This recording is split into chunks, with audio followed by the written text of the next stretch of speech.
Welcome to selection two. तो friends, आज 14 अक्टूबर 2025 है। तो 14 अक्टूबर 2025 से जितने भी इम्पोर्टेंट करंट अफेयर बनते हैं सारे हम लोग इस वीडियो में डिस्कस करेंगे। अगर आप इस चैनल पर नए हैं तो चैनल को सब्सक्राइब कर लीजिएगा, बेल आइकन को प्रेस कर लीजिएगा। अगर आपको वीडियो अच्छा लगेगा तो लाइक जरूर करिएगा। तो चलिए हम लोग स्टार्ट करते हैं। तो आपके सामने स्क्रीन पे दिख रहा है क्वेश्चन, दिल्ली का मुख्य सचिव किसे नियुक्त किया गया? तो दिल्ली का मुख्य सचिव राजीव वर्मा जी को नियुक्त किया गया है। क्यों नियुक्त किया गया है? क्योंकि मुख्य सचिव का पद खाली था। अच्छा, तो इनको नियुक्त कर दिया गया है। और ये जो थे वरिष्ठ अधिकारी थे। कौन थे वरिष्ठ अधिकारी? ये राजीव वर्मा जो प्रशासनिक सेवा में वरिष्ठ अधिकारी थे, इनको नियुक्त कर दिया गया। 2025 क्रिकेट विश्व कप के दौरान प्रॉमिस टू चिल्ड्रन अभियान किसे संगठन ने शुरू किया? यूनिसेफ ने शुरू किया। ऑप्शन नंबर सी जो कि राइट आंसर हो जाएगा। अच्छा, यूनिसेफ ने किसके साथ मिलकर शुरू किया है? यूनिसेफ ने आईसीसीआई के साथ मिलकर शुरू किया है प्रॉमिस टू चिल्ड्रन। यह अभियान शुरू इसलिए किया है ताकि बाल अधिकारों और समान अवसरों को बढ़ावा दिया जा सके। क्रिस वोक्स किस खेल से संबंधित हैं जिन्होंने हाल ही में संन्यास की घोषणा की? जो क्रिस वोक्स थे ये क्रिकेट से संबंधित हैं और ये बहुत ही अच्छे प्रसिद्ध खिलाड़ी इंग्लैंड के थे। इन्होंने हाल ही में अंतर्राष्ट्रीय क्रिकेट से संन्यास की घोषणा कर दी है। प्रतिष्ठित अंतर्राष्ट्रीय एमी पुरस्कार 2025 में सर्वश्रेष्ठ अभिनेता के लिए किसे नामित किया गया है? तो इसका जो करेक्ट आंसर हो जाएगा option number C, Diljit Dosanjh को किया गया है। दिलजीत दोसांझ को ये किया गया है इंटरनेशनल एमी अवार्ड। एशिया के सबसे बड़े अपशिष्ट जल उपचार संयंत्र का उद्घाटन कहाँ किया गया? तो इसका जो करेक्ट आंसर हो जाएगा ऑप्शन नंबर बी, दिल्ली में किया गया। तो फ्रेंड, आप हमको ये बताइए कि दिल्ली के अभी जो राज्यपाल, दिल्ली के राज्यपाल और यहाँ का मुख्यमंत्री कौन है? मुख्यमंत्री कौन है ये आप हमको बताइएगा। ठीक है,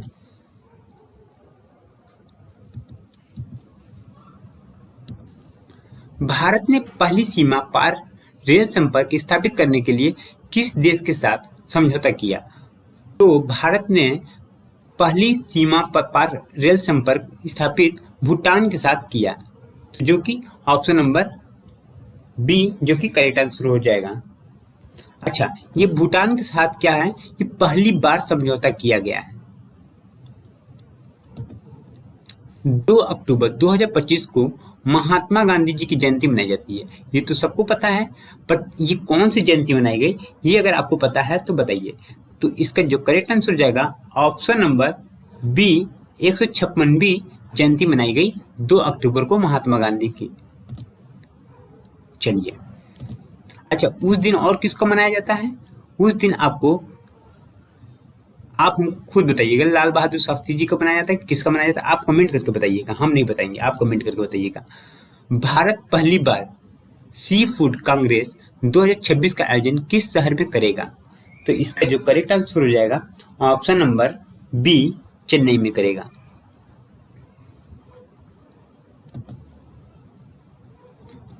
भारत पहली बार सी फूड कांग्रेस 2026 का आयोजन चेन्नई में करेगा। ये कब करेगा? पहली बार करेगा। दक्षिण कोरिया में आयोजित पैरालंपिक तीरंदाजी विश्व चैंपियन में भारत कितने पदक जीते? तो इसका जो करेक्ट आंसर हो जाएगा ऑप्शन नंबर सी, 7 पदक जीते हैं। चलिए बढ़ते हम लोग आगे। कोई डेजर्ट बायोस्फीयर रिजर्व किस राज्य में स्थित है जिसे यूनेस्को ने बायोस्फीयर रिजर्व नेटवर्क में शामिल किया है? तो इसका जो करेक्ट आंसर हो जाएगा option number B, Himachal Pradesh, जो कि करेक्ट आंसर हो जाएगा। इसको आप टिक कर लीजिए। अब हम बात करने वाले हैं स्टैटिक जीके। क्योंकि स्टैटिक जीके आपके एग्जाम में पूछे ही जाते हैं, चाहे आपको स्टैटिक जीके से आप भाग नहीं सकते। तो इस वजह से मैं आपके साथ करेंट प्लस स्टैटिक दोनों को लेके मैं चल रहा हूँ, ताकि आपको कोई दिक्कत ना हो। अच्छा, भारतनाट्यम नृत्य शैली किस शहर में मनाया जाता है? तो इसका आप हमको कमेंट करके बताइए कि भारतनाट्यम शैली किस राज्य से संबंधित है। तो इसका जो करेक्ट आंसर हो जाएगा ऑप्शन नंबर बी, तमिलनाडु से संबंधित हो जाएगा। तो इसको करेक्ट कर लीजिए। डीएनए की खोज किसने की थी? तो इसका जो करेक्ट आंसर हो जाएगा ऑप्शन नंबर सी, वाटसन और क्रिक ने क्या किया था? डीएनए की खोज की थी। पानीपत की पहली लड़ाई कब हुई थी? तो पानीपत की पहली लड़ाई ऑप्शन नंबर ए 1526 ईस्वी में हुई थी। भारत की सबसे लंबी नदी कौन सी है? तो भारत की सबसे लंबी नदी आपको पता होना चाहिए कौन सी है। ऑप्शन नंबर सी, गंगा नदी, जो कि सबसे लंबी नदी है। अच्छा, भारत में मुद्रास्फीति को नियंत्रित करने के लिए जिम्मेदारी किस संस्था की है? तो इसका जो करेक्ट आंसर हो जाएगा ऑप्शन नंबर सी, भारतीय रिजर्व बैंक को है। चलिए, तो अब हम बात करने वाले हैं जो कल का क्वेश्चन है, लिखा हुआ भारतीय रिजर्व बैंक के डिप्टी गवर्नर के रूप में हाल ही में किसे नियुक्त किया गया था?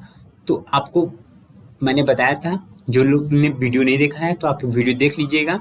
इसका जो करेक्ट आंसर हो जाएगा option number B, Shrish Chandra Murmu को बनाया गया है।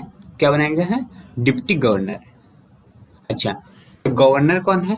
संजय मल्होत्रा, जो कि आपका याद रखना है। तो अब हम बात करते हैं आरबीआई, रिजर्व बैंक। तो आरबीआई का फुल फॉर्म नाम क्या होता है? भारतीय रिजर्व बैंक। तो भारतीय रिजर्व बैंक, और इसका सबसे पहले जाने कि लेखा वर्ष। तो इसका लेखा वर्ष कब है? इसका लेखा वर्ष आपको 1 अप्रैल से 31 मार्च के बीच होता है। इस चीज को आपको नोट डाउन करना होगा। और 1 अप्रैल से 31 मार्च तक ये क्या होता है? लेखा वर्ष मनाया जाता है, यानी कि अकाउंटिंग ईयर। अच्छा, आरबीआई देश का कैसा बैंक है? तो जो आरबीआई है देश का केंद्रीय बैंक है। ठीक है, चलिए। अच्छा, तो जो आरबीआई का स्थापना कब हुआ था? तो आरबीआई की स्थापना 1 अप्रैल 1935 में हुआ था, जो आरबीआई एक्ट 1934 के तहत किया गया था। तो फ्रेंड, ये बात आप जान लीजिए, जो एक्ट जिसमें लग जाए, यानी अधिनियम लग जाए, तो उसमें प्राकृतिक कैसी हो जाती है? संवैधानिक प्राकृतिक हो जाती है। कैसी प्राकृतिक हो जाती है? संवैधानिक प्राकृतिक हो जाती है। अब हम बात करते हैं कि जो आरबीआई की स्थापना किस समिति के सिफारिश पर की गई थी। तो आप जान लीजिए, आरबीआई की स्थापना रॉयल कमीशन के सिफारिश पर की गई थी। अच्छा, रॉयल कमीशन का एक और नाम है जो बोलते हैं शाही आयोग या यंग हिल्टन कमीशन। ठीक है, इतना आपको पता चल गया। और जब आरबीआई बन रहा था उस समय जमा पूंजी कितनी थी? 5 करोड़। कितनी थी? 5 करोड़ थी जमा पूंजी। इस बात को आपको ध्यान में रखना है। अच्छा, मुख्यालय कहाँ है? जब ये आरबीआई जब बन रहा था, आरबीआई को जब गठित किया गया, तो उस समय मुख्यालय कोलकाता में था। और कोलकाता में ये कितने साल के लिए था? 2 सालों के लिए था। ठीक है, कितने सालों के लिए था? ये 2 सालों के लिए था। 2 साल के लिए था। उसके बाद 1937 से फिर स्थानांतरित कर दिया गया। और कहाँ कर दिया गया? मुंबई में कर दिया गया। और ये मुंबई में कर दिया गया, और 1937 के बाद अब तक मुंबई में ही आरबीआई का हेडक्वार्टर है। तो इतना बात आपको समझ में आया? चलिए, तो आप फ्रेंड, अगर आप इस चैनल पर नए हैं तो चैनल को जरूर सब्सक्राइब कर लीजिएगा और बेल आइकन को प्रेस कर लीजिएगा, ताकि हमें समझ में आया कि आप लोग को समझ में आ रहा है कि नहीं समझ में आ रहा है। अच्छा, आरबीआई की राष्ट्रीयकरण कब हुआ था? यानी कि राष्ट्रीयकरण का मतलब क्या है कि जब 1935 में जब आरबीआई था, तो उसमें कई सरकारी संस्था थी और कुछ प्राइवेट संस्था थी। तो आपको तो पता ही है, जो प्राइवेट संस्था होती है वो अपने फायदा के लिए कुछ भी करती है। तो आरबीआई को राष्ट्रीयकरण यानी कि राष्ट्र का दर्जा 1 जनवरी 1949 को दिया गया और ये कहा गया कि जो आरबीआई है ये अब भारत के लिए काम करेगी, सिर्फ भारत का केंद्रीय बैंक रहेगा। ठीक है, तो इतना बात आपको समझ में आया होगा। अगर आपको इतना बात समझ में आएगा तो आप लोग कमेंट करिएगा यस सर। अच्छा, तो आरबीआई का प्रतीक चिन्ह, यानी प्रतीक चिन्ह को क्या कहते हैं? लोगो। क्योंकि किसी न किसी चीज का आपने लोगो देखा होगा। जैसे आप देखे होंगे बड़े बड़े मर्सिडीज है, जैसे कार है, तो कार में मर्सिडीज है, बीएमडब्ल्यू है, इसी तरीके से सबका लोगो होता है। उसी तरीके से हमारे जो केंद्रीय बैंक है आरबीआई, उसका भी एक लोगो है। लोगो में क्या है? बंगाल का टाइगर है और ताड़ का पेड़, जो आपको दिखने को मिलते हैं। अच्छा, गवर्नर की जो नियुक्ति करता है ये कौन करता है? केंद्र सरकार करते हैं। अच्छा, इतना बात आपको समझ में आए कि गवर्नर की जो नियुक्ति करेंगे वो केंद्र सरकार करेंगे। अब गवर्नर का जो कार्यकाल होता है ये 3 साल का होता है। इतना तो आपको पता हो गया कि गवर्नर की जो नियुक्ति करेंगे वो केंद्र सरकार करेंगे और जो इन लोगों का कार्यकाल होगा वो कितने साल का होगा? 3 साल का होगा। अच्छा, जो जिस समय अपना यानी कि 1935 में जब हमारा आरबीआई बना था, तो आरबीआई बना था उस समय गवर्नर कौन था? सर ऑसबोर्न स्मिथ ने। वो आपके नाम से ही लग रहा होगा कि ये एक अंग्रेज थे, तो हमने कहा हाँ जी अंग्रेज ही थे। तो दूसरा कौन थे? तो दूसरा भी यही आए थे। ये 3 साल के बाद कौन आया था? जेम्स टेलर ने आए थे। ठीक है, चलिए इतना बात समझ गए। उसके बाद कहेंगे कि सर तो हमारा ये बैंक है, केंद्रीय बैंक है, तो हमारा कब गवर्नर आए थे? हमारे देश के गवर्नर कब आए थे? तो हमारे देश के गवर्नर सीडी देशमुख, जो सीडी देशमुख थे वो हमारे देश के गवर्नर थे और उन्हीं को पहले भारतीय गवर्नर बने। कौन बने? सीडी देशमुख पहले भारतीय गवर्नर बने और सीडी देशमुख के समय में ही आरबीआई का राष्ट्रीयकरण हुआ था। इतना बात आपको समझ में आ गया? चलिए, अच्छा, तो 25वां जो गवर्नर थे ये कौन थे? शक्तिकांत दास। वो कब से कब तक रहे? 2018 से लेकर 11 दिसंबर 2024 तक रहे हैं। और अभी वर्तमान में कौन है? वर्तमान में संजय मल्होत्रा, जो कि वर्तमान में गवर्नर हैं। तो इतनी बातें आपको समझ में आ गई होगी। तो चलिए अब हम लोग और चीज बातें करते हैं। आरबीआई का कार्य, यानी कि आरबीआई और किस किस क्षेत्र में क्या क्या करता है अपने देश के लिए। तो देखिए, आरबीआई का कार्य 2 चीजों में डिवाइड किया गया है। पहला है केंद्रीय बैंक के रूप में कार्य करता है और दूसरा है विकासात्मक कार्य, मतलब विकास डेवलपमेंट वर्क करता है, फंक्शन में काम करता है। तो हम बात करते हैं केंद्रीय बैंक के रूप में कार्य। तो केंद्रीय बैंक के रूप में कार्य कैसे करता है इसके बारे में डिस्कस करेंगे। तो नई मुद्रा का निर्गमन करना, यानी कि न्यू करेंसी है। न्यू करेंसी के क्या करना? वो सिर्फ आरबीआई एक ऐसा मात्र बैंक है जो अपने भारत का करेंसी को, नया न्यू करेंसी को बना सकता है। इसके अलावा कोई भी संस्था नहीं है। पर वित्त मंत्री है, वित्त मंत्रालय है जो 1 रुपए का नोट और 1 की करेंसी को बनाता है। आप कहेंगे क्यों बनाता है? इसलिए बनाता है कि हम लोग अपने को क्या कर सकें? मजबूत कर सकें। इस वजह से ये बनाता है। ये अधिकार किसको दिया गया है? सिर्फ वित्त मंत्रालय को। ठीक है, चलिए अब बात करते हैं। दूसरा बात है सरकार का बैंक। मतलब कहेंगे सरकार का बैंक का मतलब क्या है? अगर राज्य सरकार या केंद्र सरकार को लोन लेने की आवश्यकता पड़ेगा तो वो किससे बोलेगा? वो बोलेगा आरबीआई से कि भैया मुझे इतना लोन दे दो। क्या हम लोग को मिलेगा लोन? तो हम लोग को लोन नहीं मिलेगा, जैसे आम जनता को लोन नहीं दिएगा आरबीआई। तो तो किसको देगा ये? सिर्फ आपको, राज्य सरकार को और केंद्र सरकार। तो केंद्र में अभी कौन है? मोदी जी हैं। और राज्य में जगह जगह पे अलग अलग लोग हैं, जैसे उत्तर प्रदेश में कौन है? आपका योगी आदित्यनाथ है। और जगह पे, और भी जगह पे बहुत से लोग हैं। तो इतना बात आपको समझ में आ गया। बैंकों का बैंक मतलब कहें बैंकर्स का बैंक, मतलब जो बैंक है उस बैंक को, जैसे मान लीजिए आप देखेंगे एसबीआई बैंक है, एसबीआई बैंक हो गया, आईडीबीआई बैंक हो गया, यूको बैंक हो गया, यस बैंक हो गया। इस सभी बैंक को पैसा कौन देता है? आरबीआई देता है। ये सारा का सारा जो इनको पैसा करेंसी चाहिए वो आरबीआई देगा पूरा का पूरा, और कोई नहीं देगा। तो हम लोग किसके पास जाएंगे? क्या आरबीआई के पास जाएंगे? नहीं, हम लोग सिर्फ बैंक के पास जाते हैं। आप किसके पास जाते हैं? SBI bank. किसी के एसबीआई बैंक में अकाउंट होगा तो किसी को जो अंतरराष्ट्रीय जो कह सकते हैं, जो इंटरनेशनल बैंक हैं, जैसे आप कह सकते हैं पंजाब नेशनल बैंक हो गया, एसबीआई बैंक हो गया, तो उस बैंकों से हम लोग क्या करते हैं? ऋण को लेते हैं। ठीक है, इतनी बात आपको समझ में आ गई होगी कि हम आपको कहना क्या चाहते हैं, आरबीआई का कार्य क्या है।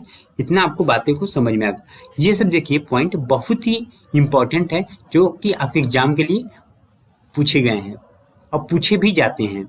ऐसा नहीं कि नहीं पूछे जाते, पूछे भी जाते हैं। चलिए, नए बैंकों को लाइसेंस देना और रद्द करना। जैसे आपको बैंक खोलने का इच्छा हो गया कि चलिए यार मुझे बैंक खोलना है, तो आप कहाँ पे जाएंगे? आरबीआई के पास। तो आरबीआई के पूरा पास आप जाएंगे, अपना डॉक्यूमेंट जमा करेंगे और बैंक को खोल देंगे। और उसको रद्द करने के भी अनुमति है किसको? आरबीआई को। आरबीआई क्या करेगा? रद्द कर देगा। जैसे आपने देखा होगा पेटीएम पेमेंट बैंक था, हाँ, इसने पॉलिसी इनका काम नहीं किया, उनको किसने क्या किया? रद्द कर दिया। किसको? पेटीएम को। जो पेटीएम है, ठीक है, पेटीएम को इसने क्या किया? बंद कर दिया। ठीक है, चलिए, इतनी बातें तो आपको समझ में आ गई होगी मित्रों। अब हम लोग बात करते हैं और इसके आगे के पॉइंट को जानते हैं। तो अंतरराष्ट्रीय बाजार में भारत का प्रतिनिधित्व करना। तो इस बात को आपको समझना होगा, प्रतिनिधित्व का मतलब क्या होगा? अंतरराष्ट्रीय बाजार में भारत का प्रतिनिधित्व करना मतलब कि एक सीधा सीधा बात है कि अगर आपको जापान से लोन चाहिए भारत को, या अमेरिका से चाहिए लोन भारत को, तो आरबीआई एक थर्ड पार्टी का काम करता है। वो क्या करता है? वो जाके बात करता है कि हमारे देश को इतने पैसे की जरूरत है, आप हमको पैसा दीजिए। तो वो भी काम यही करता है। तो कह सकते हैं आरबीआई एक थर्ड पार्टी का काम भी करता है। चलिए, इतना बात समझ में आएगा। तो सारा का सारा पैसा कहाँ पे आएगा? तो आरबीआई के पास आएगा। फिर आरबीआई किसको देगा? तो केंद्र सरकार को। चलिए, इतने बात आपको समझ में आ गया। अब हम बात करते हैं विनिमय भंडार FER का रख रखाव। तो जैसे आपने देखा होगा फॉरेन जो करेंसी होती है तो उसका एक गुल्लक बनता है। जैसे आपने अपने घर में देखा होगा कि आपको मम्मी पापा ने अगर पैसा दिया 1 रुपया, तो आप क्या किए? गुल्लक में डालना स्टार्ट कर देते हैं। ठीक है, या फिर आप क्या करते हैं कि मम्मी का गुल्लक एक अलग बना दिए हैं, पापा का गुल्लक का अलग बना दिए। पापा ने एक गुल्लक पैसा दिया, आपने डाला। आप मम्मी ने दिया एक गुल्लक, आप इसमें पैसा डालना स्टार्ट कर दिया। और दीदी है, दीदी भी आपको एक गुल्लक दे दिए, दीदी भी पैसा दे रहे हैं, जीजा जी पैसा दे रहे हैं, भैया भी गुल्लक दे रहे हैं सब। तो जैसे मान लीजिए एक डॉलर है, डॉलर हो गया। इसके बाद आपने, हाँ, बहुत से करेंसी चलते हैं, रूबी चलते हैं, और जैसे कि बहुत से देश का अलग अलग चलते हैं, जो कि इंटरनेशनल दर्जा मिला हुआ है पैसे को।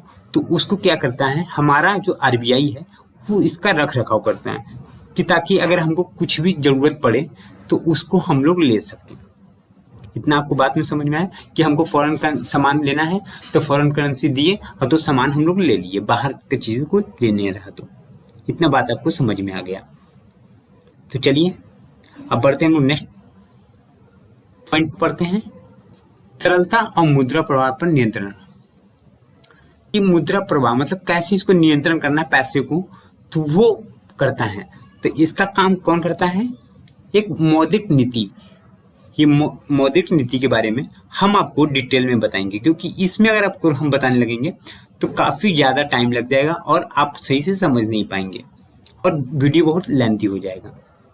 ठीक है, चलिए। तो देखिए, विकासात्मक कार्य, सबसे पहले क्या है?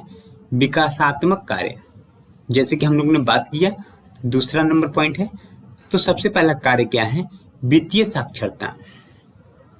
वित्तीय साक्षरता का मतलब क्या आएगा कि आप देखते होंगे कि गाइडलाइंस में दिखाता है कि अगर आप किसी, जैसे आपको गाइडलाइंस करता है आरबीआई, कहता है, आरबीआई भेजता है कि आप किसी का फोन ना उठाएं, किसी को ओटीपी ना बताएं, ऐसा आपको फोन पे मैसेज आता है, ये सब आता है, बता दिया जाता है ना कि पेटीएम का कोई भी अगर आपसे पिन मांगे आप ना दें। हाँ, कोई अगर आपसे अगर बोले, कोई भी बैंक आपको फोन करके आपका एटीएम कार्ड नंबर और पिन नंबर आपसे नहीं पूछता, तो आप लोग इससे से सावधान रहें। तो यानी वित्तीय साक्षरता आपको बताती है, कौन बताता है? हमारी ये विकास के काम में काम देता है। ये कौन करता है?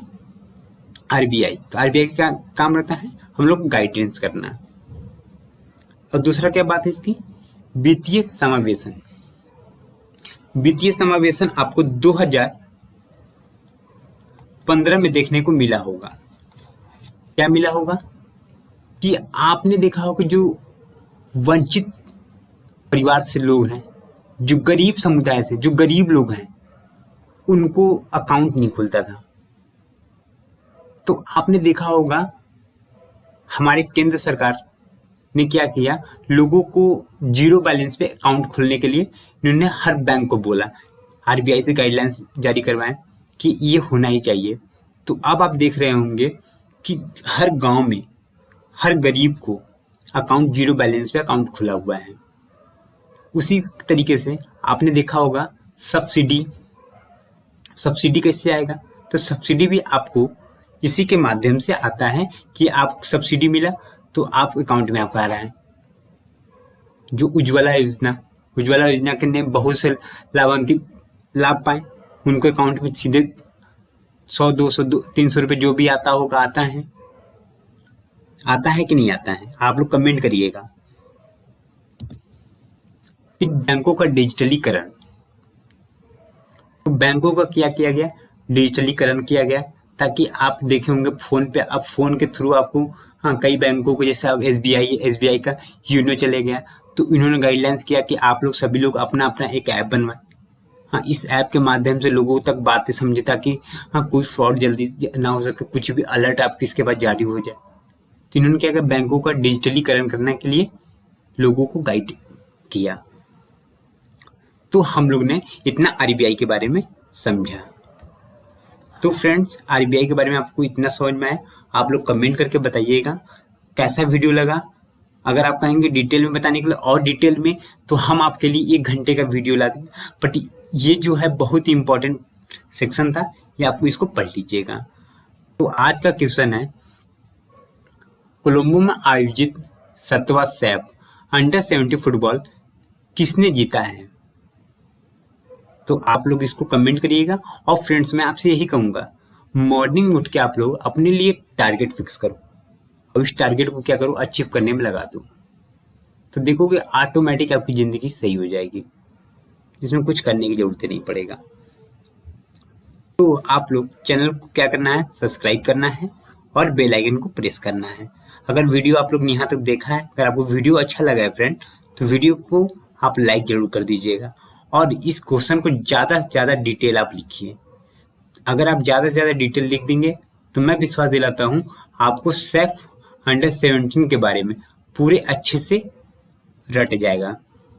तो चलिए, अब मिलते हैं हम लोग नेक्स्ट वीडियो के लिए। तब तक जय हिंद दोस्तों, धन्यवाद। जहाँ भी रहिए अच्छे रहिए, स्वस्थ रहिए, कुशल मंगल रहिए। धन्यवाद।